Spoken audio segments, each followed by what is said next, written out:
Hay muchísimos textos, una abundante bibliografía acerca de los trabajos del doctor Sols.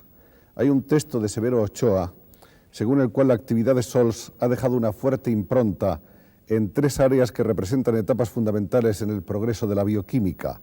La primera, el descubrimiento de la glucoquinasa hepática y su inducción por la insulina. Este hallazgo puso de manifiesto la existencia de un segundo modo de acción de esta hormona en el nivel enzimático. En segundo lugar, el notable descubrimiento de que ciertos enzimas que no están normalmente sujetos a un control frenador de su actividad adquieren esta si esa actividad es antagónica a una etapa metabólica esencial. Es el caso de la quinasa pirúvica en el hígado y la corteza renal, tejidos en los que tiene lugar la gluconeogénesis, es decir, la formación de hidratos de carbono a partir de precursores no hidrocarbonados. Finalmente, dice Severo Ochoa, y perdonen ustedes este párrafo tan largo, Sols ha sido uno de los primeros en demostrar que la regulación de la actividad de los enzimas de la glucólisis y la gluconeogénesis observable en el tubo de ensayo ocurre también dentro de la célula.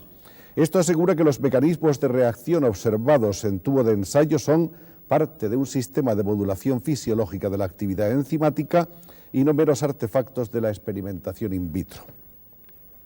Doctor Alberto Sols, bienvenido, muchas gracias por estar con nosotros.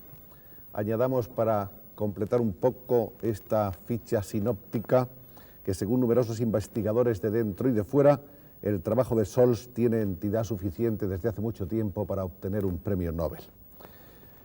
Dirige el Departamento de Bioquímica de la Universidad Autónoma de Madrid. Es uno de los investigadores españoles que tuvieron posibilidad de elegir y en vez de optar por el extranjero, optaron por investigar en su patria. Pero yo quisiera pedirle, doctor, que hagamos un esfuerzo. No vamos a hablar de todas esas cosas que son tan interesantes, pero un poco difíciles, un poco abstrusas para mí y para el común de las gentes que ven el programa. Y vamos a tratar, y usted va a ayudarme sin duda, porque usted es un hombre que sabe hacerlo muy bien, de reducir a expresiones más coloquiales del lenguaje de la calle algunas de las cosas en las que usted trabaja y que usted ha descubierto. Para empezar, ¿qué es una o un enzima? ¿El enzima o la enzima? ¿Qué es, doctor? Los enzimas son los agentes de la vida. La vida es química. La vida es un millar largo de reacciones integradas y cada reacción la hace una enzima. Son los equivalentes a los profesionales en las sociedades humanas. En una sociedad humana desarrollada hay cerca de 1 millar de profesiones distintas. En un ser vivo cualquiera, nosotros, hay bastante más de 1 millar, quizá unos 2000 clases de enzimas distintos. Cada uno hace una cosa, muy concreta, muy pequeña, muy sencilla, pero muy bien hecha. Me gusta ese paralelismo. Quiere decirse que en una ciudad como Madrid o como Barcelona hay panaderos, fontaneros, arquitectos, dibujantes, televisión, etcétera, etcétera, médicos. En el cuerpo humano, entonces, todos esos agentes, todas esas profesiones son enzimas. Son enzimas. Cada uno con su propia misión. Con su propia misión. Y con una gran capacidad de acción. Sí, son capaces de trabajar varios cientos de veces por segundo, sin cansarse. Asombroso. Sin gastarse. Los enzimas, ¿debe decirse los o las, doctor? Debe decirse las, pero yo digo los. Ah, pues entonces yo voy a estar con usted y voy a decir los también, que suena mejor. Como quiera. Los enzimas están naturalmente integrando la célula. Somos enzimas, más de la mitad del peso seco del cuerpo son los enzimas, más de la mitad. Como más de la mitad de las personas que viven en Madrid o en Barcelona son profesionales, algunos son vagos de profesión. Y está absolutamente demostrado que somos pura química y nada más que química. Prácticamente sí, con el margen de incertidumbre de las actividades mentales, que son todavía misterio para nosotros.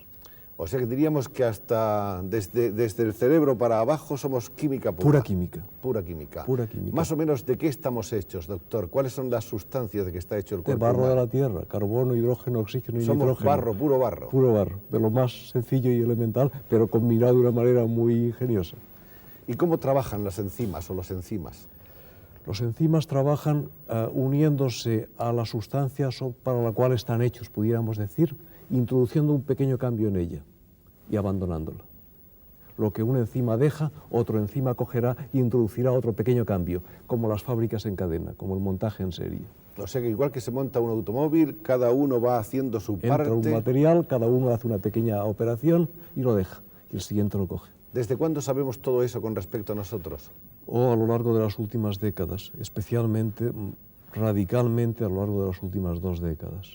En estos últimos 20 años la bioquímica ha dado un paso de gigante. Una revolución gigantesca. ¿Qué se sabía antes de eso? ¿Qué sabíamos antes con respecto a nuestra composición, con respecto al cuerpo humano? Pues cuando yo empecé a estudiar medicina, aunque por cierto el libro de bioquímica que se estudiaba entonces era justo igual de grande que el que yo recomiendo a mis alumnos hoy, pero lo que se sabía eran solo unas pocas cosas químicas sueltas que se habían observado en materiales procedentes de seres vivos. Mientras que ahora tenemos una visión de conjunto del ser vivo a nivel químico, que es el nivel real. Hemos pasado de conocer solo unas piezas a conocer todo el cuadro de unas conjunto, piezas que no completaban el cuadro, que no completaban el puzzle, que no hacían sentido. Que no hacían sentido. Que no hacían sentido. Y ahora eran sí. solo piezas. Y ahora forman cuadro. Cuadro en el que quedan huecos por rellenar, algunos incluso importantes, pero ya son solo huecos y sabemos dónde están. ¿Y una enzima vale para todo o vale solo para su función específica? No, son como los profesionales, pero más específicos todavía. No hay pluriempleo. O sea que la especificidad de las enzimas es absoluta. Es casi absoluta. Es casi absoluta. ¿Cuánto dura una enzima? ¿Qué vida tiene una enzima? No se gastan, no se gastan, pero no son eternos. No son eternos, hay un continuo recambio, con lo cual tenemos una gran flexibilidad para adaptarnos a cambios de circunstancias. No tenemos una dotación para siempre, sino que la estamos recambiando continuamente. Y si cambian las circunstancias, pasaremos a tener más de uno y menos de otro. Por término medio, la mayor parte de los enzimas en el organismo humano, por término medio, duran del orden de una semana. Por término medio. ¿Una semana? Una semana, nada más. ¿Y después? Pero durante esa semana trabajan sin cansarse y sin gastarse. O sea que se produce en los enzimas una renovación rapidísima. Con una vida media del orden de la semana. Igual que las generaciones entre los seres humanos, por así decirlo, el relevo generacional en las enzimas es cada 7 días. Sí. Estamos hablando de este modo un poco para que se nos entienda. La mayor parte de usted y de mí son moléculas que no existían en nosotros hace un año. La mayor parte, la gran mayor parte. Entonces podemos decir que nuestra biología no es en absoluto la misma que cuando nacimos, ni la misma que hace 10 años. Es de la misma clase, pero con moléculas distintas. Hay átomos de carbono, que es el esqueleto principal del organismo. Hay átomos de carbono en mí, que hace un año quizás estaban en usted, y al revés. ¿Es posible esa mutación? Es completamente seguro, es completamente seguro. ¿La mutación que se produce entonces en el cuerpo humano es incesante? Es incesante, es incesante. Afortunadamente, la belleza de la vida en parte radica en eso, en la enorme capacidad de adaptación que supone el que estamos rehaciéndonos continuamente. El hecho de que nos conozcamos así, de que sepamos desde hace tan pocos años, gracias a los trabajos de usted y de muchos como usted, de equipos que como usted trabajan aquí y en otros países, significa que estamos también más cerca de poder ponerle freno o remedio a los problemas que tenga el ser humano desde el punto de vista de la enfermedad, de la avería. Seguro, completamente ¿sí? Seguro. El cuento de las averías de los coches, que se cuenta de uno que una vez que el coche le iba muy mal, el motor en carretera, y a duras penas llega a un pueblo donde hay un taller y explica lo que le ocurre, y el del taller levanta el capó, mira y sin decir nada entra y sale con un tornillo, lo coloca.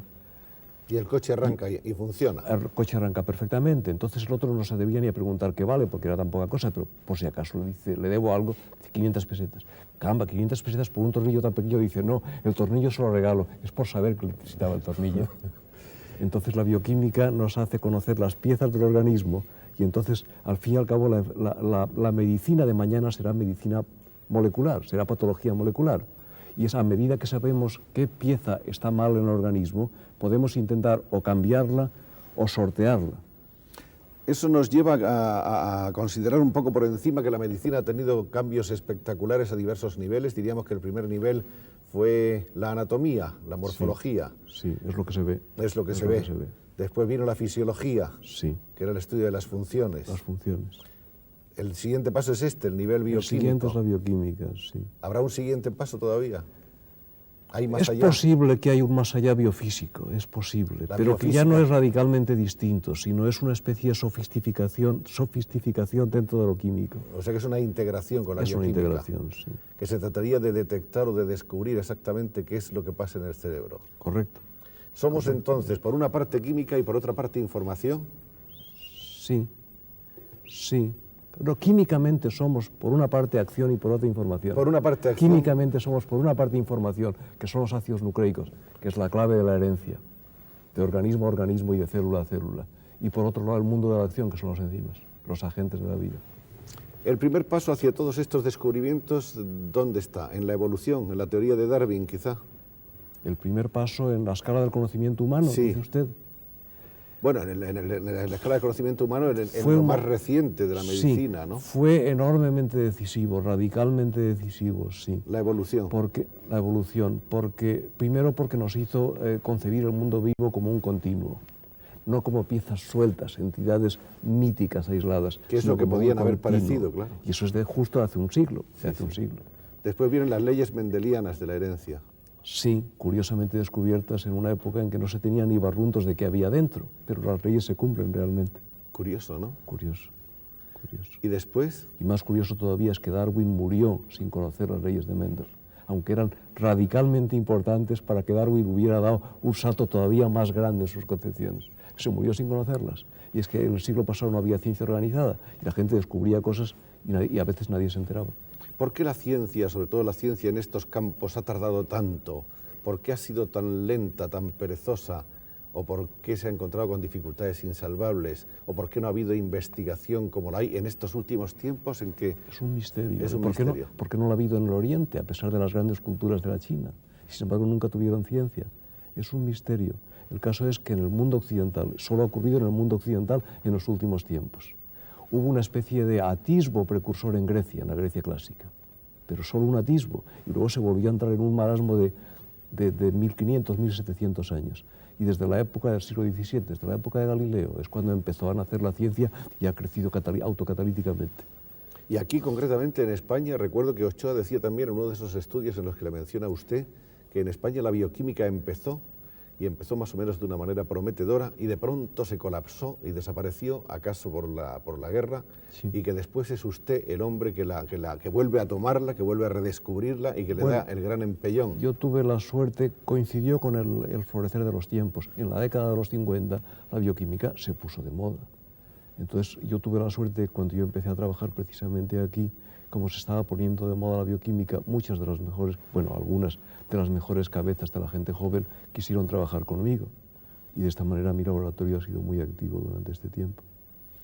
¿Qué cosas interesantes cree usted, aparte de todas estas que hemos estado más o menos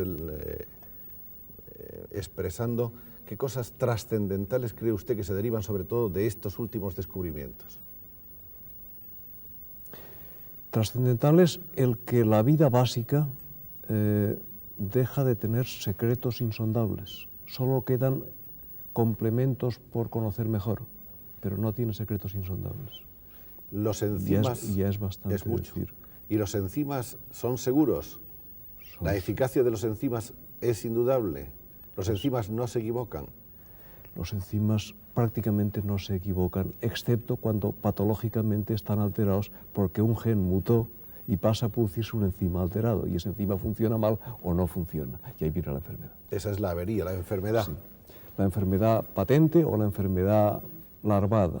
Yo preveo para un futuro no lejano en que no solamente la medicina habrá mejorado drásticamente y muchas de las enfermedades en que hoy día el médico no hace más que consolar al enfermo.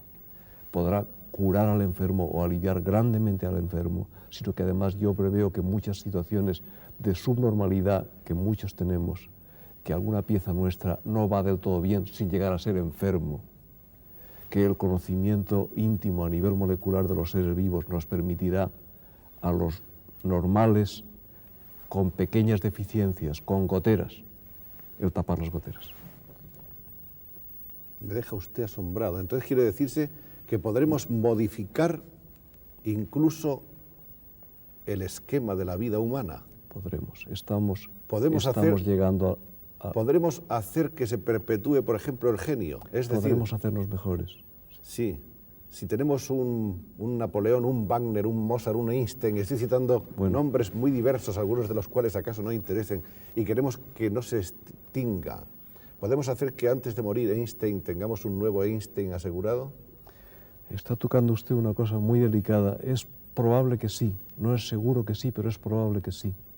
En ranas se ha conseguido sacar de una célula de rana adulta, sacarle el núcleo y metérselo a un óvulo de rana, de otra rana naturalmente, un óvulo fecundado, al cual se le había quitado el núcleo. De esa combinación de huevos sin núcleo, en el núcleo es donde está la información genética, huevos sin núcleo, con núcleo de una célula de otra rana adulta, el experimento se hizo bastantes veces y en algunas de ellas se llegó a obtener una rana que era idéntica a aquella que dio el núcleo, no a la del huevo. Ya. O sea, entonces, la primera rana. Sacando una célula a un Einstein antes de que muera, es posible que dentro de 1 o 2 generaciones se puedan reproducir Einsteins. Pero esto parece, la situación viene a ser parecida a lo de que se puede mandar un hombre a la Luna. Sí. Y los norteamericanos se lo propusieron y dijeron, en 10 años mandaremos un hombre a la Luna. Pues es probable que si nosotros nos propusiéramos esto, a la vuelta de 1 o 2 décadas lo consiguiéramos. Lo que ocurre es que plantea tales problemas éticos que tenemos serias dudas de si es prudente que lo intentemos. Los científicos luchan sobre todo con unos problemas de ética, con unos problemas morales ahora sí, profundísimos. Antes no, hasta hace una década vivíamos felices y tranquilos. Ahora estamos empezando a estar rodeados de problemas éticos. Porque naturalmente se plantea sobre todo la posibilidad de que ese cambio de la vida, más que para bien, sea para mal. Puede no ser para bien. La gran disyuntiva es que todo invento, toda conquista, todo progreso puede ser usado para bien o usado para mal. Sí, es una potencia tan grande, es el equivalente a la energía nuclear. Estamos en la revolución biológica ahora. Y los riesgos que trajo el desarrollo de la energía nuclear, junto con los bienes, pero los terribles riesgos de la energía nuclear, caben también en el mundo biológico si se usara mal. Por eso hay que introducir una nota de cautela. No podemos ya simplemente alegremente hacer todo lo que queramos siempre que queramos. Debemos poner un cierto autofreno a nosotros. Cuando se habla del alfabeto de la vida famoso, del código genético de Ochoa, cuando se habla de que los genes traen ya toda una información precisa e indicada, en la palma de la mano. Escrita en la palma de la mano, quiere decirse que también cada enzima tiene, por decirlo así, una información fidedigna y exacta, una orden de lo que debe de hacer, de cuál es su misión. Sí, exactamente. Sí. Exactamente. Entonces que hay una intercomunicación asombrosa. Exactamente. Cada célula nuestra tiene una información genética que en el caso del hombre equivale a una enciclopedia, traducido al castellano, equivale a una enciclopedia de tomos de 1000 páginas, pero una enciclopedia de unos 1000 tomos. Esa es la cantidad de información que cabe en nuestra célula. Pues bien, las páginas, por ejemplo, 101 y 102 explican cómo construir el enzima número 528, que hará tal cosa, exactamente. Precisamente. Me descubro, doctor. No sabía que yo tuviese tantas cosas sobre mi cuerpo. Usted ha visto la enciclopedia británica o la enciclopedia espasa, y hay una página en que dice cómo hacer un motor de explosión. Un plano. Y por otra parte, esos enzimas pueden, pensando en la historia de la rana que usted nos ha contado hace un momento, ¿esos enzimas pueden ser también trasplantados, por así decirlo? Oh, sí. Sí. Sí, sí, sí. Algunos enzimas se utilizan en medicina ya, y con el desarrollo tecnológico cada vez hay más disponibles y cada vez se podrán utilizar más. La gran limitación que tenemos es que muchos de los enzimas, la mayor parte, trabajan solo dentro de las células, y por ahora todavía no es en principio posible meterlos dentro de las células. Pero con ingenio se están sorteando hasta esas barreras que hace 10 años yo hubiera apostado que eran insalvables. Hasta esas se están empezando a sortear. Doctor, yo quisiera que usted me hablara por un momento de cuál es el trabajo en que está usted en este instante más enfrascado. Creo que es la regulación. Sí, la regulación de los enzimas. Sí. ¿Qué es la regulación? No solo el cómo hacen lo que hacen, solo en tanto en cuanto conviene, ni más ni menos, ni más deprisa ni más despacio. Y ahora más deprisa porque ahora conviene más deprisa, y luego menos porque luego conviene menos. Quiere decirse que el hombre, ante una situación, digamos, de emergencia, ante una catástrofe, ante un problema, ante una preocupación intensa, hace que sus enzimas trabajen también aceleradamente. Sí.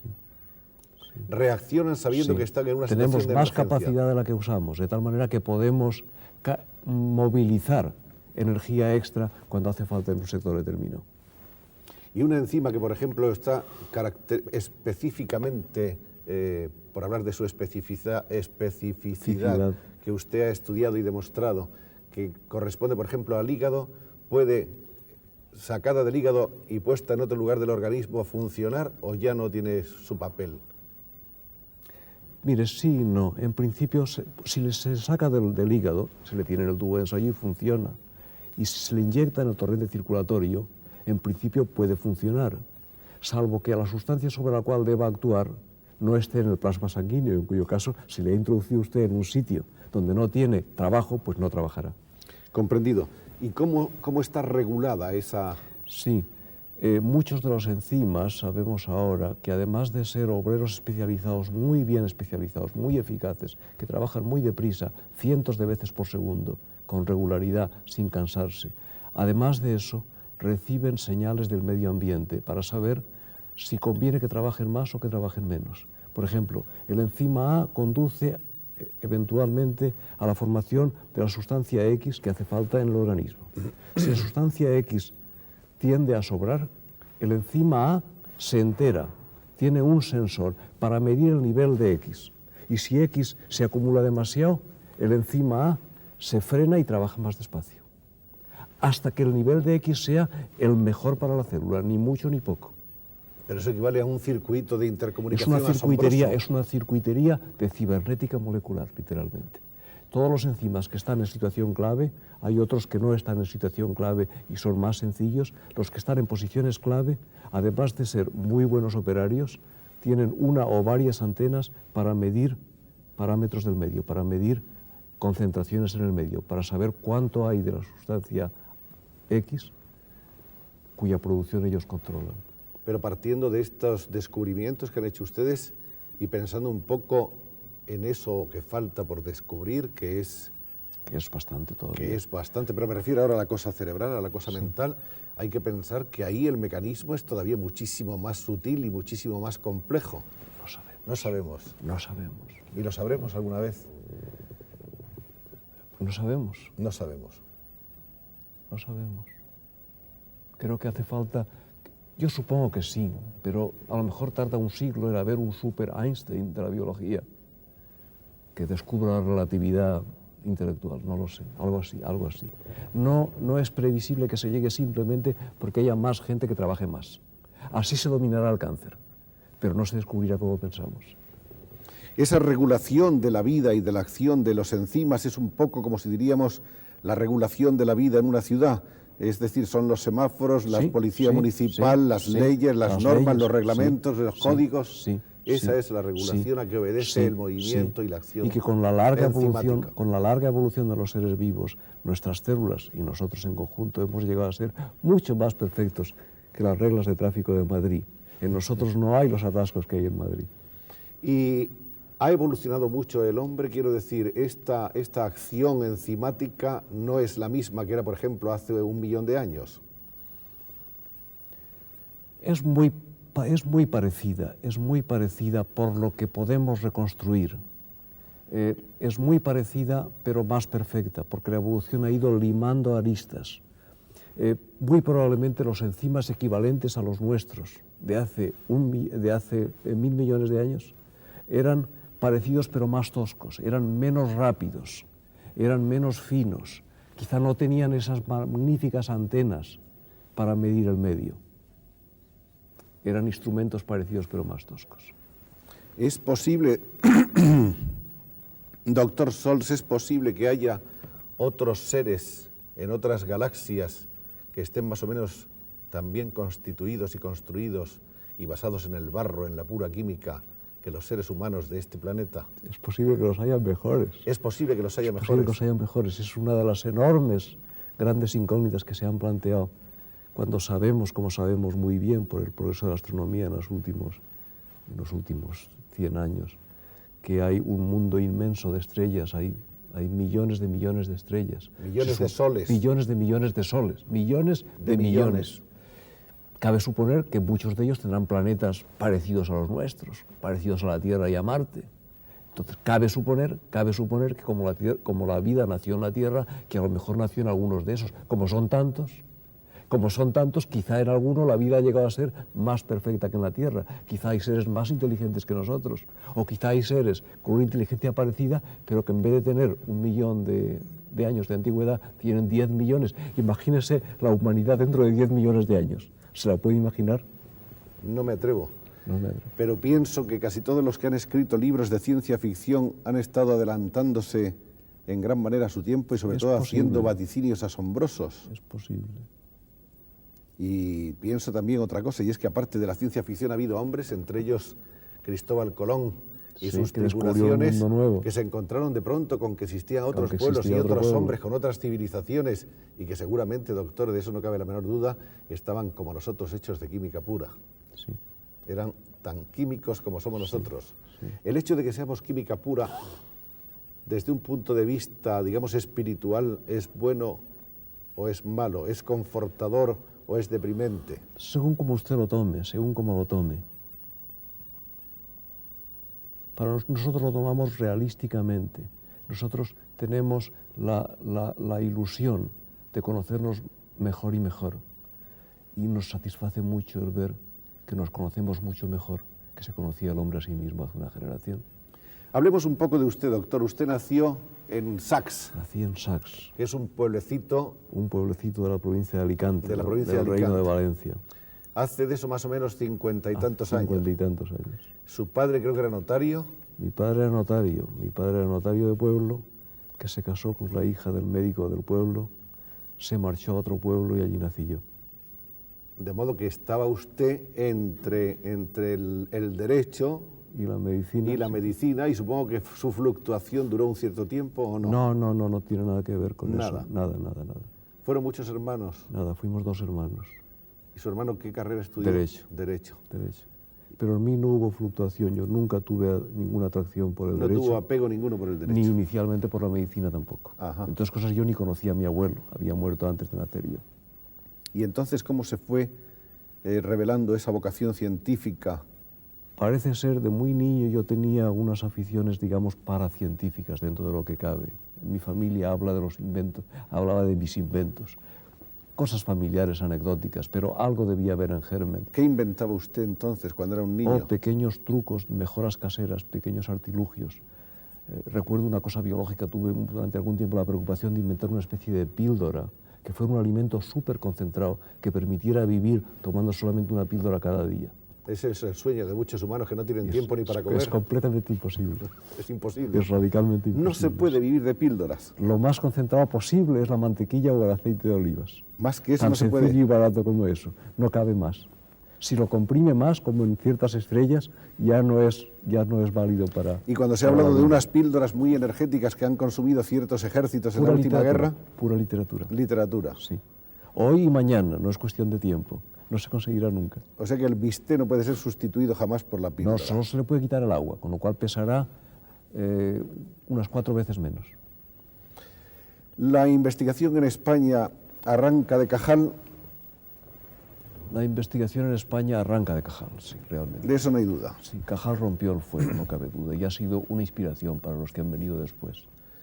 Yo tardé mucho en conocer a Cajal, pero cuando le llegué a conocer me ayudó enormemente a seguir mi carrera, mi vocación científica. Había un tabú anticientífico, por así decirlo, en la sociedad española, no expreso, sino más bien tácito. Tácitos sí. Sí, hemos sido una sociedad muy cerrada hacia adentro, muy suspicaz, temerosa de los innovadores.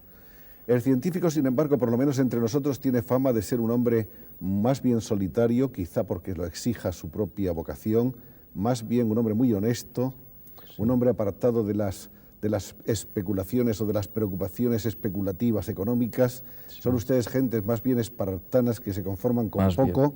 Bien, más bien. Se habla de que usted, por ejemplo, cuando estuvo estudiando, primero en Oxford con una beca, más tarde en Washington por varios años, ¿no? En San Luis, en la Universidad Washington. En la Universidad Washington de San Luis, estado de Missouri. A orillas del río, el famoso río Mississippi. Del famoso Mississippi. En esa universidad en esa ciudad tuvo usted oportunidades de quedarse a seguir investigando, y sin embargo usted prefirió volver a su patria. Sí, quise intentar hacer una labor en mi patria. Pero usted tenía allí todo en su mano, la tentación era muy grande. Sí, yo cedí 2 años de mi vida. Yo volví dispuesto a estar en España intentando trabajar y no volver a América en al menos 2 años. Solo si en 2 años no había conseguido poder empezar a trabajar, me hubiera vuelto a América. Y ganó usted la y batalla. A los 5 meses estaba trabajando, modestamente pero eficazmente, a los 5 meses. Bueno, a mí me han dicho que usted tuvo para eso que sacrificarse muchísimo. Creo que se vino usted yo de tenía América. Poco apetito, yo era más delgado entonces que ahora y vivía de poco. Me han dicho que se vino usted prácticamente sin un céntimo. Sin un céntimo. No tuve para pagar el taxi. Llegó usted Literalmente a España. se me acabó el dinero en el tren. Bueno, pero también es verdad que usted tenía algún dinero y que se lo gastó en otras cosas. No tenía dinero. Dice que se lo gastó usted en aparatos de investigación. Pero era del dinero que yo ganaba en América. Lo gasté, del de que América. me sobraba allá, En vez de venirse lo usted gasté con en el comprar dinero, aparatos. Sí. Pero no se trajo nada de dinero, Nada. Sin reserva alguna. Nada. Y en América se tuvo usted que ayudar para vivir haciendo cosas, análisis, No. En América no. No, eso fue en Barcelona. En Barcelona, en la época primera mía, yo ejercía análisis clínicos para vivir y investigaba a ratos perdidos. Pero en América no tenía usted problema ninguno, porque estaba usted yo becado. vivía muy bien. Yo era miembro de la Universidad de Washington, era investigador de la Universidad de Washington. Y los americanos pagan bien. De todas maneras, usted tuvo allí buenos maestros y buenos compañeros. Muy buenos. Yo tuve buenos maestros y buenos compañeros. ¿Cuál es el mejor científico que ha conocido usted? Pues al menos que he conocido muy íntimamente el profesor Carl Corey. El profesor Carl Corey, que en este momento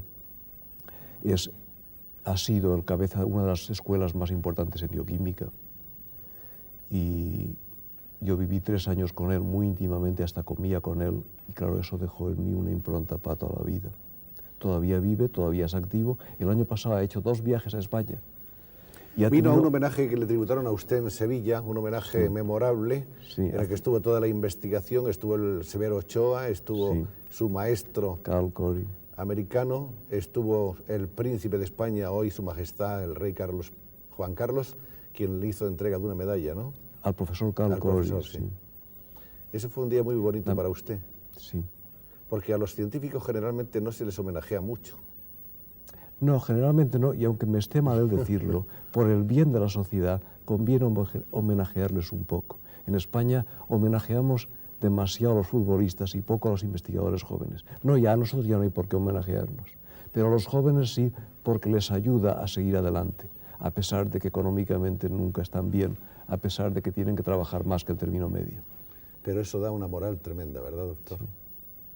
Me dicen que usted ha revolucionado un poco los métodos de la investigación, que es usted autor de innovaciones importantes. Bueno, algo. La última es especialmente agradable para mí, aunque no hace mucho tiempo yo una vez fui a que me hicieran un análisis de sangre, porque por alguna complicación accidental, y tuve la satisfacción de mostrarle a mi mujer el resultado del análisis, porque se decía colesterina, entre paréntesis, método de Sols. De aquella época mía en Barcelona, en que yo me ganaba la vida haciendo análisis clínicos, yo me inventé un método que todavía se usa en los laboratorios clínicos hoy día.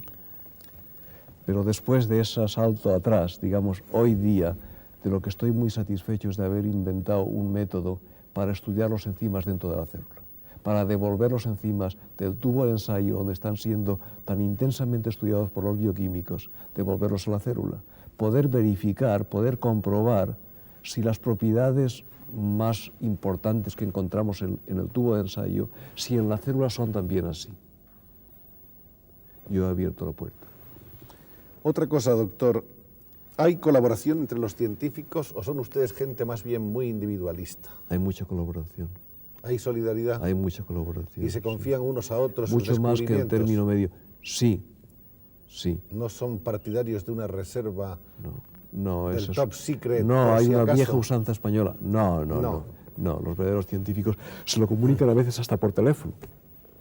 si entre los científicos En la alegría de haber avanzados, hecho un descubrimiento, la uno- mitad de las cosas que leen en la revista son para ellos ya viejas, porque las sabían ya por carta o por teléfono o por uno que está de viaje y lo cuenta.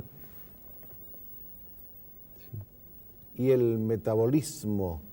Usted estudia también el metabolismo Claro, es el enzimático. conjunto de los cambios que ocurren en el ser vivo, el conjunto de los cambios se llama el metabolismo. ¿Pero usted estudia el metabolismo general o el metabolismo de las enzimas? El metabolismo general, yo soy un bioquímico general. Un bioquímico Uno general. no puede hacer de todo el tiempo, pero intelectualmente sí, yo soy un bioquímico general. O sea que le interesan a usted absolutamente todos los problemas. Casi le iba a decir, por desgracia, me interesan todos, lo cual me hace estar a veces demasiado disperso. Por otra parte, usted no solamente se dedica a la investigación, sino que se dedica también a la docencia. También eso es una especie de rebosamiento. Entonces, uno después de haber acumulado muchas cosas le gusta dar de lo que tiene dentro. Es una pena que solamente valga para seguir trabajando yo y me gusta enseñar. ¿Es usted feliz con sus alumnos o en la soledad de su laboratorio o de las dos maneras? Las dos maneras. Las dos maneras. ¿No le falta a Sin usted reservas. nada para ser feliz? Casi nada. Sus enzimas trabajan a Casi la nada. perfección. Solo me falta una cosa, A ver. tiempo y tranquilidad. Mire, es el problema quizá de lo de la ley de Peter, del principio de Peter, de que a uno, como hace las cosas no muy mal, pues le encargan más cosas o más difíciles. Yo creo que no he llegado en materia de calidad, no creo que he llegado muy claramente al tope, pero en la de cantidad positivamente sí. Cada vez me piden más cosas. Yo no tengo más tiempo y no tengo más energías. Y eso sí que lo echo de menos. Pero hay una ley también, doctor, y es que o se está o no se está. Es mejor estar, y cuando se está hay que resistirlo todo. Desde luego. Y usted lo va a resistir Desde maravillosamente para bien de la ciencia española, doctor Sols. Muchísimas gracias. Preludio y Bourrée en mi menor, originalmente escrito para laúd barroco, de Juan Sebastián Bach.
Así de maravillosamente suena la música de Juan Sebastián Bach, transcrita a la guitarra e interpretada por el maestro Narciso Yepes.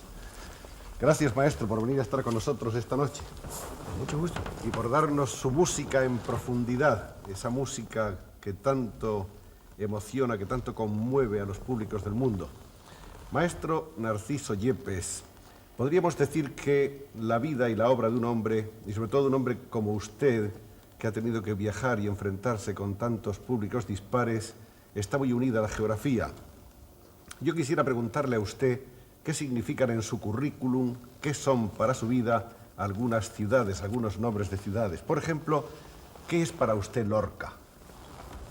La ciudad donde nací y donde me inicié al gusto de la música y muy especialmente a la guitarra. ¿Y Valencia? ¿Qué significa Valencia en su historia? La ciudad que me acogió con los brazos abiertos y que me hizo no equivocarme de puerta. Yo siempre digo que una de las cosas que ha de tener un artista, y no solamente un artista, sino cualquier persona que decide su porvenir, es que en un momento de su vida no debe equivocarse de puerta. Y yo en Valencia llamé a la puerta que debía llamar, justamente a la puerta de Vicente Asencio, que fue quien me enseñó mucha música y quien me dio una serie de conocimientos que me han servido y que me seguirán sirviendo toda mi vida. ¿Y París? La ciudad donde fui a pasar una semana y me estuve 9 meses. No llegué a lo de Manuel de Falla, que fue a París a pasar un fin de semana y se quedó 7 años. Yo me estuve 9 meses la primera vez en la Cité Universitaire, en el pabellón español, y justamente en París di mi primer recital fuera de España. Digo recital porque la primera vez que toqué con orquesta fuera de España fue con Ataulfo Argenta y la orquesta de la Suisse Romande de Ginebra. Pero mi primer recital fue en París, hace exactamente 25 años. Y hace una semana di un concierto en la misma sala, en el Teatro Internacional de la Cité Universitaire, porque el director de la Cité me dijo que este año celebraban el 50 aniversario de la fundación de la Cité Universitaire y que yo, como antiguo residente y con los lazos que me unían a la ciudad universitaria de París, que por qué no daba el concierto de conmemoración. Esto para mí fue un gran honor, he de decirlo sinceramente, y lo hice con verdadero gusto. Y había una sala, esto fue el pasado día 15, había una sala abarrotada de jóvenes estudiantes, y no solamente jóvenes, sino algunos que hace 25 años eran estudiantes y residentes como yo en la ciudad universitaria. Viajemos más por su geografía íntima, personal y profesional. ¿Nueva York es importante también en su vida? Lo es porque en los Estados Unidos se ignora absolutamente todo lo que existe en el mundo en cuanto se refiere a la música. Una persona puede ser muy famosa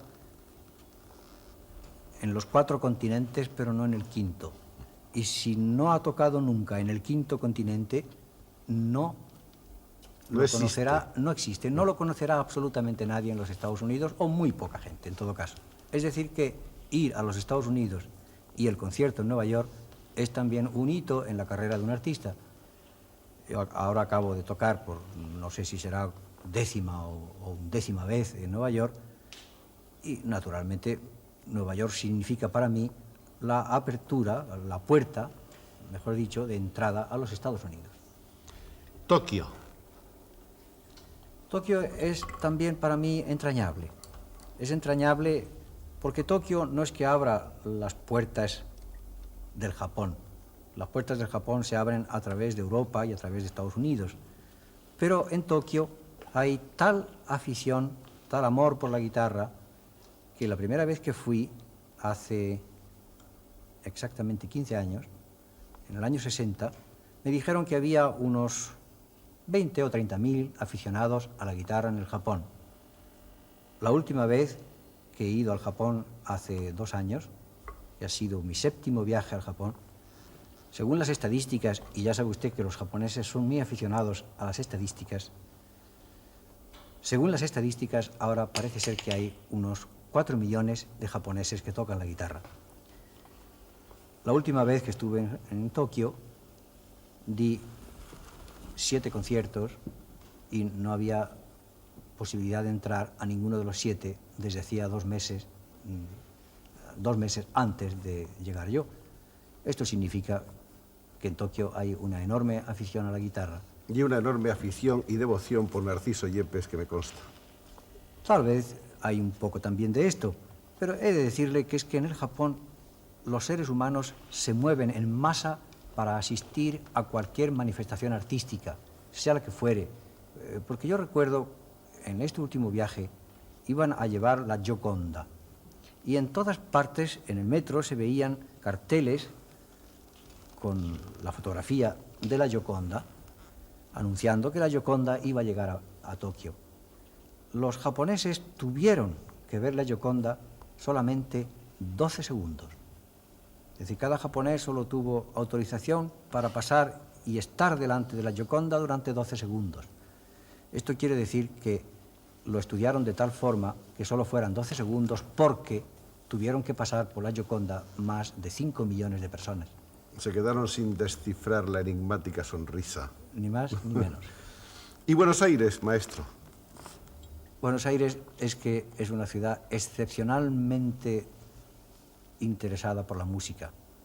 Yo creo que una ciudad de las más musicales del mundo, tanto o más como Nueva York, como Tokio. Mi último viaje a Buenos Aires, yo le he de decir que fue emocionante, porque me invitaron todas las sociedades musicales de la ciudad. Usted sabe que en nuestro país, cuando un artista lo invita una sociedad o una institución, la institución de enfrente no le invita, porque naturalmente suelen ser enemigos. Y si no son enemigos, lo aparentan. Rivalidades. Hay ciertas rivalidades. En Buenos Aires me invitaron las 9 sociedades que había y di 10 conciertos, porque al final me invitó también el Canal 13 de la televisión para dar un concierto en una sala que ellos tuvieron que habilitar con unas 10 o 12.000 personas. Tuvieron que acudir a la policía porque no había forma de meter en aquella sala tantas personas como querían entrar. Ya le digo que en Buenos Aires es tal cantidad de recuerdos lo que tengo y tal cantidad de amigos que solo puedo decirle maravillas. No hemos dicho ni una sola palabra de Londres, que imagino que es también capital, doblemente capital en la historia de Narciso Yepes. Yo diría que Londres es la capital, es el centro del mundo para la música. Porque lo que se hace en Londres es lo único, por eso antes cuando le he dicho a usted lo de Nueva York, tal vez me he equivocado, lo único que puede trascender hacia Estados Unidos es lo que se hace en Londres. Y lo que se hace en Londres trasciende prácticamente a los 4 puntos cardinales del globo. Londres, para mí, también tiene sus razones entrañables. Le puedo decir que este último año ya casi me daba un poco de vergüenza, porque un poco de rubor, porque he tocado 5 veces el concierto de Aranjuez, cada vez con una orquesta distinta. He tocado el concierto de Aranjuez con la Royal Philharmonic, con la London Symphony Orchestra, con la Orquesta de la Radio y Televisión Española en el mes de mayo, con la London Philharmonic y últimamente acabo de tocar también con la London Philharmonic y con Daniel Barenboim, que ahora es director de la Orquesta de París y uno de los más grandes pianistas del mundo. Es un concierto verdaderamente que me ha gustado mucho hacerlo, porque Barenboim, aparte de ser un gran pianista, es un gran director. Diríamos que esta geografía apresurada en la vida y en la obra de Narciso Yepes puede cerrarse con Berlín. Berlín sí, porque en Berlín fue... Hasta hoy, por supuesto. En Berlín di mi primer concierto con la guitarra de 10 cuerdas. Yo reuní a un grupo de amigos, la guitarra de 10 cuerdas me la entregaron el día 1 de marzo de 1964. El día 15 de marzo reuní en mi casa a un grupo de amigos todos ellos músicos, ninguno guitarrista, y les dije, tendréis que soportar el programa que voy a dar en Berlín el próximo día 20, es decir, esto era 5 días más tarde, y lo vais a tener que soportar 2 veces, uno con la guitarra de 6 cuerdas y otra vez con la guitarra de 10 cuerdas. Y todos vosotros vais a decidir conmigo cuál es la guitarra que me voy a llevar a Berlín. Después de oír el programa por segunda vez, por unanimidad absoluta, todos dijeron la guitarra de 10 cuerdas. Me fui a Berlín y aquella fue mi presentación en Berlín. Después la crítica dijo cosas demasiado elogiosas, porque hablaban de que si había sido algo tan importante en la historia de la música del siglo XX, creo que no, que eso era muy exagerado, realmente no era nada importante y no pasaba nada, porque yo no he inventado nada. Fíjese que tengo un método en mi casa que se llama método per il decaccordo, escrito en el siglo XVIII por Carulli, y es un método para la guitarra de 10 cuerdas.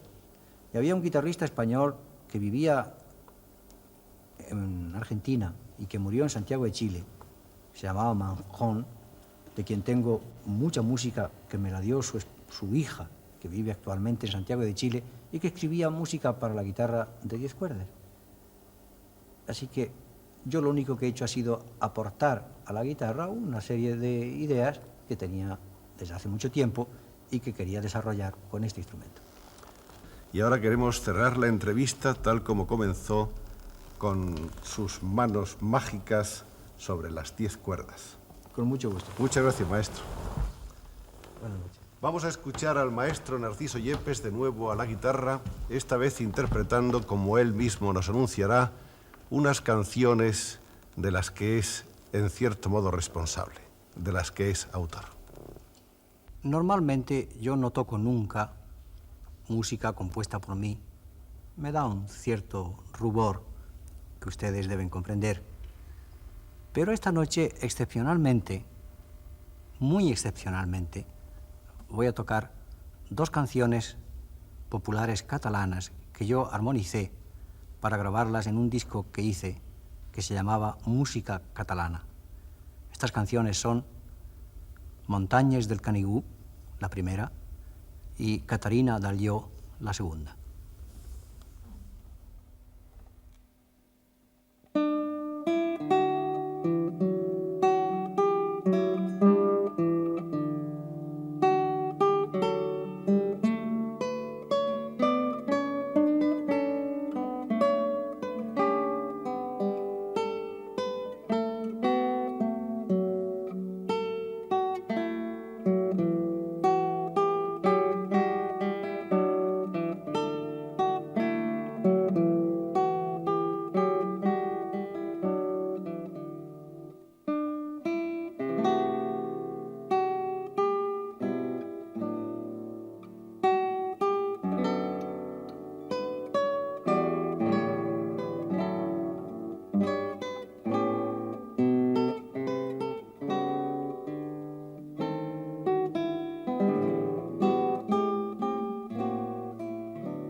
Esas tierras que dibuja el maestro Benjamín Palencia son unas tierras que parece que están ahí de verdad, que dan ganas de cogerlas, de tocarlas. La pintura de Benjamín, del maestro Palencia, está llena de tactilidad. Es una pintura en llamas, una pintura llena de pasión, una pintura con un colorido muy fuerte. Pero Benjamín Palencia no siempre pintó así, ¿verdad, maestro? No. Mi primera época era una época de una pintura de menos intensidad, de fuerza, porque estábamos todos influidos un poco por la paleta clásica, por ejemplo, que ya viene de Velázquez y viene de los pintores clásicos, pero esto era una cosa y una preocupación de mí, de siempre, es de precisamente transformar esta coloración un poco triste de la España negra, que se ha hecho mucha literatura sobre esto, y yo siempre me he preocupado desde muy joven de a ver si puedo dar alegría al color español, no tocando a este punto de la gama triste. De lo solanesco. Eso es, y de lo solanesco, que Solán ha sido el pintor culminante que la lleva a la máxima altura, en el cual ya no se puede pintar así ni se puede tocar. Había que venir con otro conocimiento y otra paleta distinta, dando fuerza, dando alegría, y dando vida, ¿no? Porque eso es lo que tiene mi pintura. Ese intento de darle vida, de darle otro color y otra dimensión, ya se notaba en sus primeros cuadros al Temple, por ejemplo.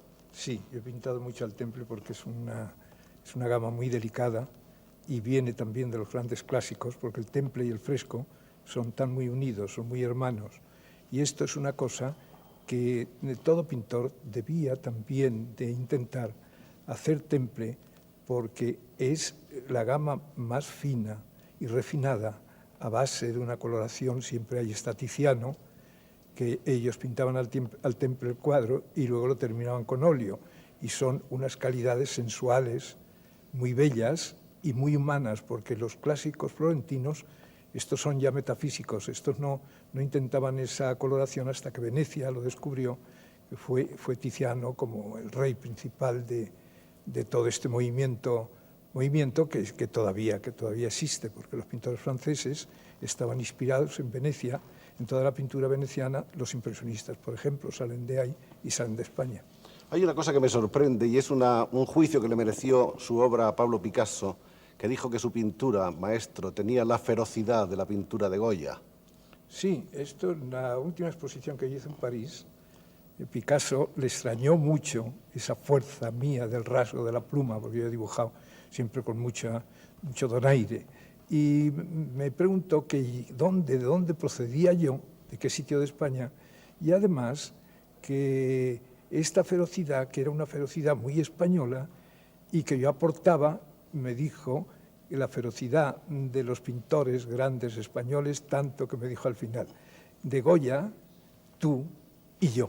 Es decir, me dijo, porque él lo tiene también mucho. El maestro Benjamín Palencia es llanero, nacido en el llano de Albacete, en un pueblecito que se llama Barracs. ¿Cómo era su pueblo entonces, maestro? ¿Recuerda sus primeros años? Pues el pueblo, sí, mucho.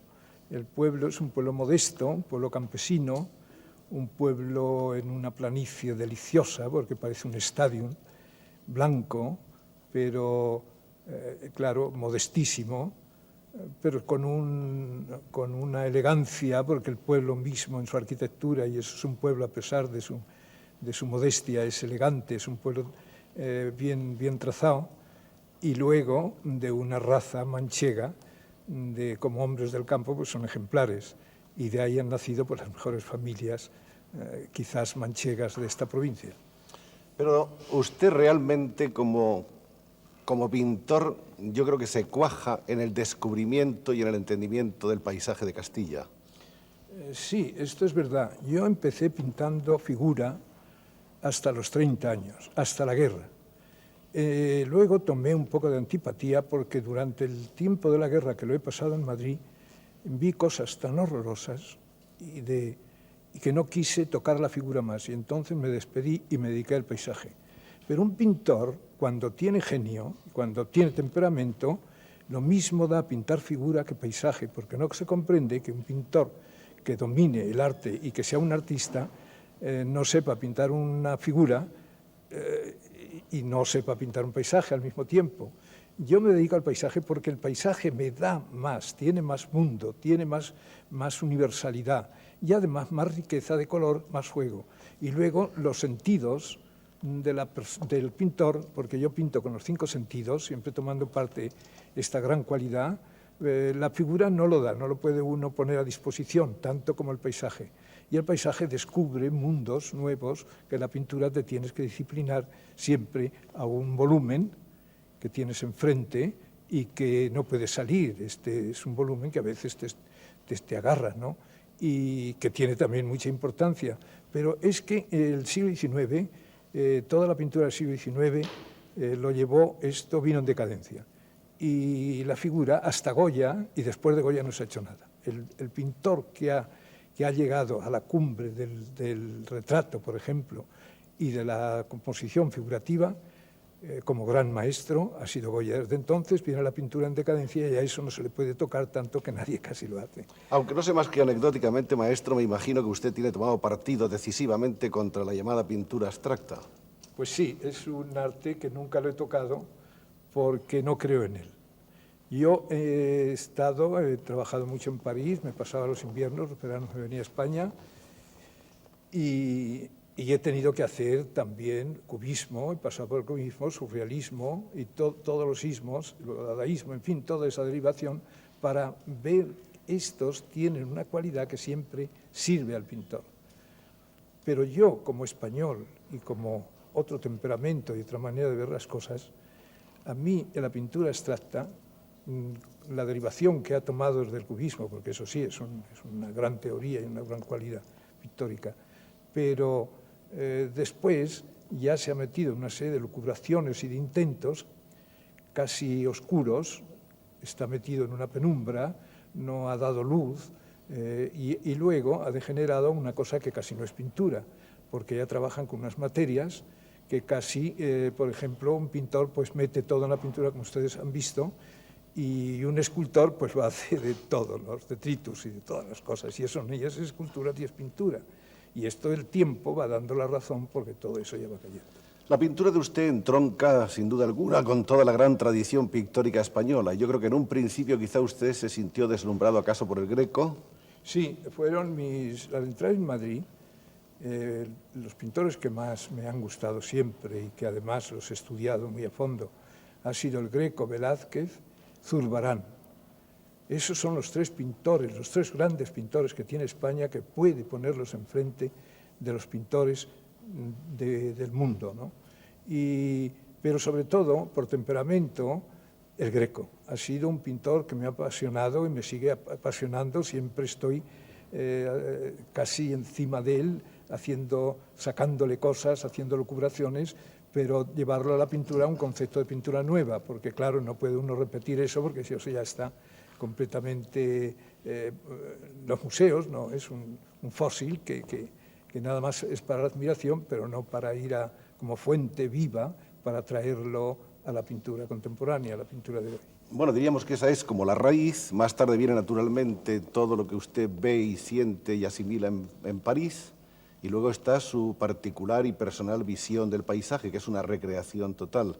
y viene esa época en la que de pronto su pintura hace como una explosión destellante de color, de colores además audaces, fuertes, violentos en ocasiones. Sí, sí, porque es que había que renovar la pintura de España, como antes hemos dicho, y traer una nueva visión del color, un nuevo concepto de la construcción, y hacer al color vibrar y cantar y decir lo que no han hecho muchos clásicos, muchos, porque los clásicos son grandes por otros conceptos, pero la pintura moderna, el concepto de la pintura moderna ha traído una serie de conceptos y de visiones que no están ya dentro de los clásicos, que eso es completamente descubrimientos de la marcha de la pintura que ha sido descubierta desde los impresionistas hasta nosotros. Y había que hacer un paisaje y descubrir un paisaje de España que no estuviera ya sobado ni dicho por otros.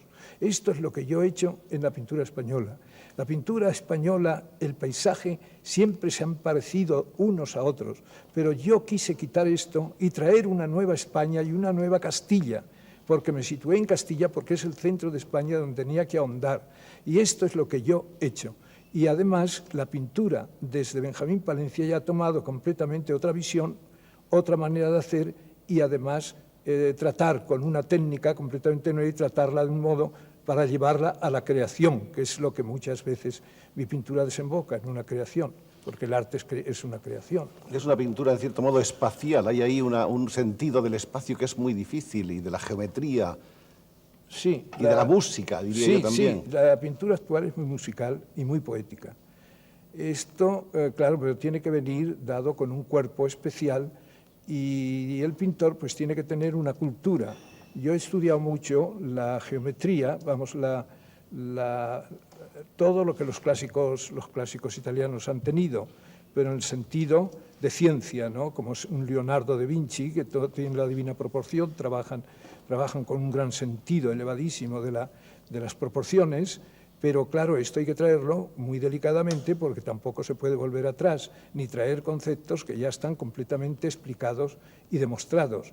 Únicamente hay que meter dentro, en unos diagramas especiales geométricos, que indudablemente con unas concordancias interiores para que la pintura pues no se caiga para un lado ni otro, porque el cuadro tiene que pesarse, el pintor tiene que pesar de que esa es precisamente la imagen que tiene que dar de que es un cuadro bien compuesto, de que un peso en la izquierda y otro peso en la derecha equilibra, y luego además esto te proyecta todo el interior y ya puedes colocar la pintura completamente para que no te se vaya, y eso es la gran armonía que tienen que tener los cuadros. A pesar de que yo en el paisaje, que dicen que no, yo he traído eso al paisaje, por eso mis paisajes hay que observarlos, porque tienen ese andamiaje interior en el cual todo está montado sobre eso, porque si no la pintura se cae. Y con el tiempo, cuando es una cosa completamente romántica y que no ha tenido ciencia y que el pintor no ha tenido cultura para poder hacer un gran arte, la pintura con el tiempo cae, que no tenga eso en el interior cae. Usted es un poeta de la pintura o fuera de la pintura. Quiero decir, usted se sitúa ante el paisaje, vibrando con él, en cierto modo insertándose dentro del paisaje y sintiéndolo estéticamente como un goce personal. Sí. Creo yo que de otro modo no se puede explicar su pintura. Sí, yo hago esto. Yo tengo la manera de ponerme, yo me pongo ante un paisaje, lo contemplo y además interviugo la naturaleza. Nosotros, yo mismo, hago esto. Yo tengo que saber, por ejemplo, una tierra de trigo, ¿no? El movimiento que tienen las espigas con relación al viento. Todo esto es una imagen que el pintor tiene que también captarla, porque tiene que dar la vida, esa vida la tiene que introducir dentro del plano de color. Y yo interviuo y tengo conversaciones muchas veces con flores, con piedras, con cielos, porque hay que entenderlos, esos ritmos y esos movimientos cósmicos. El pintor también tiene que ser consciente, porque para proyectar un cielo detrás de una montaña no es una tinta plana, eso tiene que tener una especialidad de captación, porque da el espacio, porque pasa el viento, porque parece que se mueve y da la sensación de que es frío o es calor o está arqueado o está lejos. Eso es uno de los lenguajes que nosotros tenemos que tener con la naturaleza, porque si no te se escapa todo. Maestro, dicen que usted es un hombre muy solitario, que no le gusta la gente, que le gusta a usted la soledad, que por eso está siempre en el campo, deambulando, conversando con la naturaleza, que es su gran amiga. ¿Es verdad eso? ¿Está usted decepcionado de los hombres? No. A mí la gente me gusta mucho. Lo que pasa que conforme vamos siendo y teniendo más mundo, el trato social es muy delicado, ¿no? No todo el mundo es servible, en el buen sentido de la palabra, a un pintor o un artista. Encuentra uno casos de que la gente, pues muchas veces ves seres en el cual tiene una gran presencia, una tal, y luego pues no puedes hablar con ellos porque no te dicen nada, están vacíos. Y claro, todo eso, pues siempre hay un cuidado de no perder el tiempo con esas cosas. Pero no, yo soy un hombre sociable, lo que pasa que soy muy delicado en el trato y no todo el mundo me es agradable, esa es la cosa, ¿no? Y otros sí, ¿no? Eso no. ¿Usted es un hombre tímido? Pues un poco tímido sí, trato muchas veces de quitarme esto, unas veces lo consigo, otras veces no. Eso. Es usted un hombre muy sensible, en definitiva. Muchísimo. ¿Y eso es doloroso? Sí, mucho. Yo me disgusto con mí mismo porque tengo una sensibilidad demasiado refinada y demasiado a flor de piel, ¿no? Y esto me produce estados de ánimo desagradables y además huidas, es lo que usted dice. Usted se fuga, veces. se escapa. Sí. Eso lo hago mucho, sí. Vamos a ver, maestro, ¿cuáles son los colores básicos de la paleta de Benjamín Palencia? Yo tengo una paleta muy reducida de 6 colores, exclusivamente. No soy muy rico porque tampoco el demasiado pasarse y ser demasiado rico muchas veces la pintura se hace decorativa y se hace bonita, porque la pintura no admite estas cosas.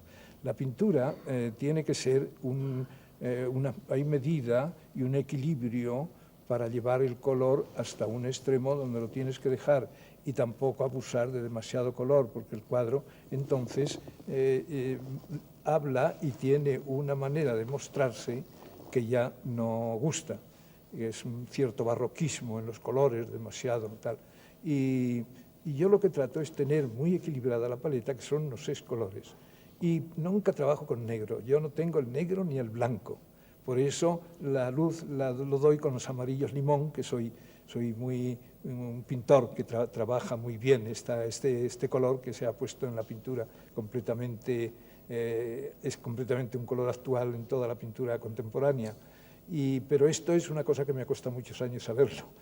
Y claro, ahí es lo que yo... ¿Esos 6 colores son, maestro? Pues 6 colores es el carmín, que es un color bellísimo, vermellón, el amarillo cromo, ocre y verde esmeralda y verde veronés, que este color verde veronés es muy delicado para los pintores porque rechina mucho y yo es uno de los colores que más manejo y que más me gusta. Le hago cantar unas veces que nadie ha sabido cantar el color de ese modo. Pero a veces en las montañas y en los cielos también cantan los azules, maestro. Sí. Y los violetas. Bueno, esos son los cobaltos. Los cobaltos. Sí. Los cobaltos, sí. Y además, cuando produzco un negro en mis cuadros, yo no trabajo, ya he dicho que no tengo en la paleta ni negro ni blanco. Ni blanco. Los trabajo con unos violetas oscuros y además los colores ultramar que usaba mucho el Greco, que viene del Greco, esa observación y ese color, lo trato desde muy niño. Y doy los negros por justaposiciones, porque yo tengo una técnica de estuco muy fuerte.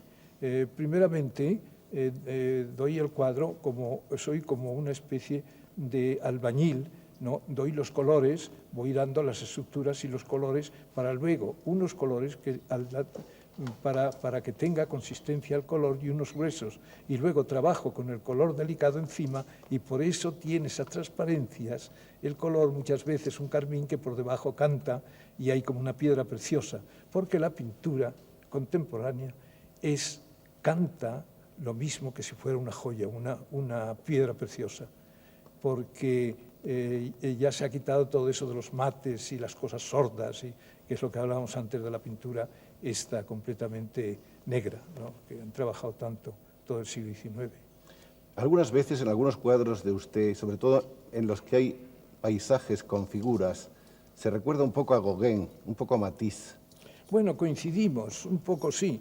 Yo se coincide muchas veces, mismo con Van Gogh, porque muchas veces la crítica me cruza y me da conceptos con Van Gogh.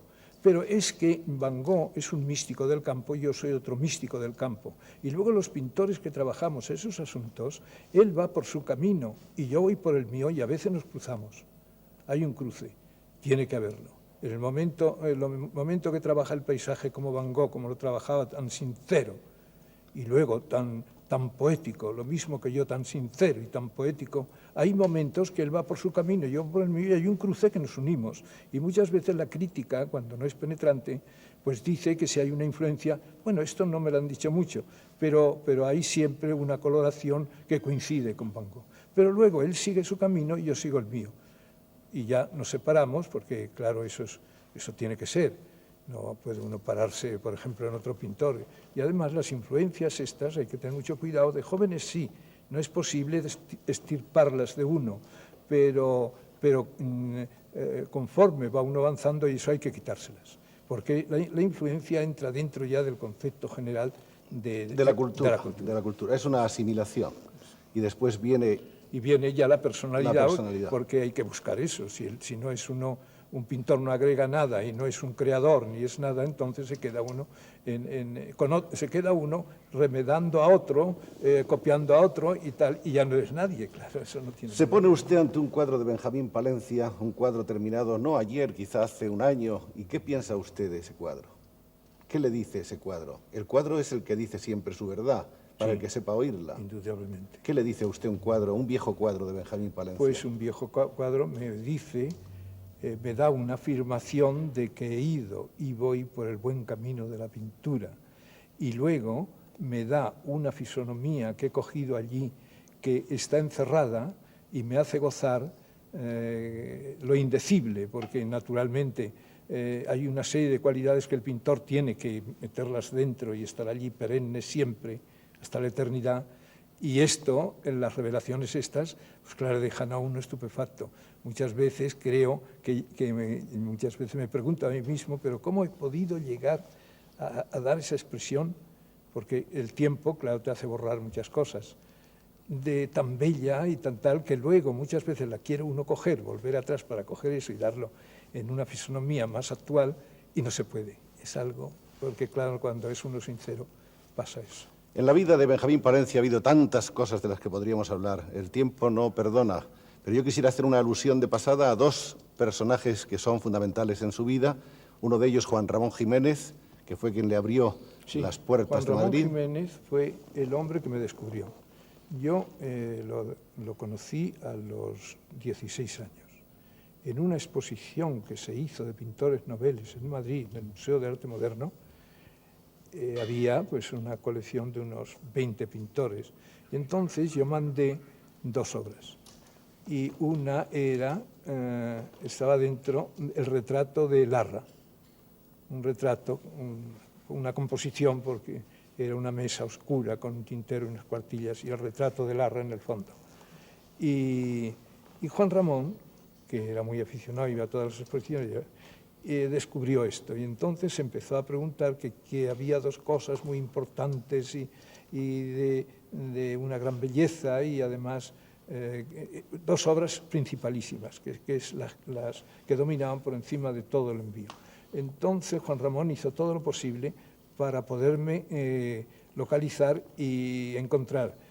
Yo iba de muchacho a una librería que había en Caballero de Gracia, que era un alemán, que es donde iba Ortega, donde iba Juan Ramón, donde iban pues todos los filósofos, porque este traía las obras, los alemanes. Las corrientes de la filosofía alemana. Sí. Y entonces estos eran clientes. Yo iba allí y siempre ponía en el escaparate pues unos libros abiertos con dibujos y pinturas, y me chocaba mucho. Entonces me veía que me aproximaba al escaparate y entraba algunas veces a ver si me dejaba ojear algún libro de aquellos. Y sí, entonces me ponía libros y tal, y hablaba con él y esto. Y Juan Ramón iba, y entonces Juan Ramón habló de que había en esta exposición 2 cuadros muy importantes de un pintor que se llamaba Benjamín Palencia, que si me conocía y que él tendría mucho interés en saber quién era. Entonces, cuando yo fui, después de tiempo, cuando fui, y este Schumacher me preguntó, bueno, chico, ¿y tú qué eres? Yo soy pintor, quiero ser pintor y tal y eso. ¿Cómo te llamas? Benjamín Palencia. Y dice, oh, hombre, pues hombre, te va a alegrar muchísimo. Hay un poeta de Moguer muy importante, que es uno de los mejores poetas actuales, que quiere conocerte. A mí eso me dio una alegría enorme, decir, bueno, pero yo no soy nada, yo soy un chico que estoy estudiando, que no importa, mejor, porque eres un hombre joven, y él preguntaba a ver si es viejo, a ver si es joven. Y entonces, dice, bueno, cuando vuelva Juan Ramón, ya le diré que yo te he conocido y dame las señas de tu casa y le hablaré y tal. Y así fue. Entonces me escribió una carta, que todavía la conservo muchas cosas de Juan Ramón, y me escribió una carta diciendo que quería conocerme, que quería ir al estudio. Entonces yo vivía en la calle Fernando el Santo, en el primer estudio que tuve, y me hizo una visita. Y yo estaba trabajando con modelos, porque yo he trabajado mucho el tema de los niños. A mí me ha gustado, me sigue gustando, y tengo, además eso, he tenido una gracia especial por temperamento, el temperamento dulce o tierno mío. Para entenderse con los niños. Y he sido especialista, y sigo siendo, de retratos de niños y trabajar con composiciones con niños. Entonces él fue al estudio, vio todo lo que yo tenía, estaba trabajando con una niña que estaba su madre, ya la acompañaba a su madre, y estaba sentada en un sofá haciendo una cosita hasta que yo terminase las sesiones. Y Juan Ramón vio un mundo y tenía unas carpetas llenas de dibujos, empezó a ojear y tal. Entonces dijo que tendría mucho gusto de tirarme un libro pequeño dedicado a los niños, que este es el célebre libro tirado con un prólogo retrato mío, que es lo que mejor me ha hecho en la vida. Y así pues he ido. Así y luego ya no me separé y fui muy amigo de Juan Ramón, ya como una persona de la familia. Vivía con ellos, con Zenobia, con Juan Ramón, viajábamos juntos, siempre me llevaba por todo Madrid, creían que yo era sobrino de Juan Ramón, me preguntaba mucha gente. Y se cuenta que le mandaba usted tiestos de azaleas. Sí, yo le hacía los perejiles, estos de las portadas de los libros. Y él me regalaba libros, me regaló un Botticelli que acababa de salir así de grande, precioso, con una dedicatoria muy bonita. Y luego flores, unos tiestos, azaleas blancas y rojas, y esto que luego los pintaba yo. Y he hecho muchas cosas sobre estos regalos de Juan Ramón. Y de entre las cosas que queríamos recordar está también su colaboración un tiempo con Federico García Lorca en el Teatro La Barraca. Sí, se creó La Barraca, que fui un fundador también con Federico, y Duarte, había que escribía teatro, estaba casada con Pilar Arniches, y Federico entramos dentro de esto y se fundó el Teatro de La Barraca, que fue importantísimo.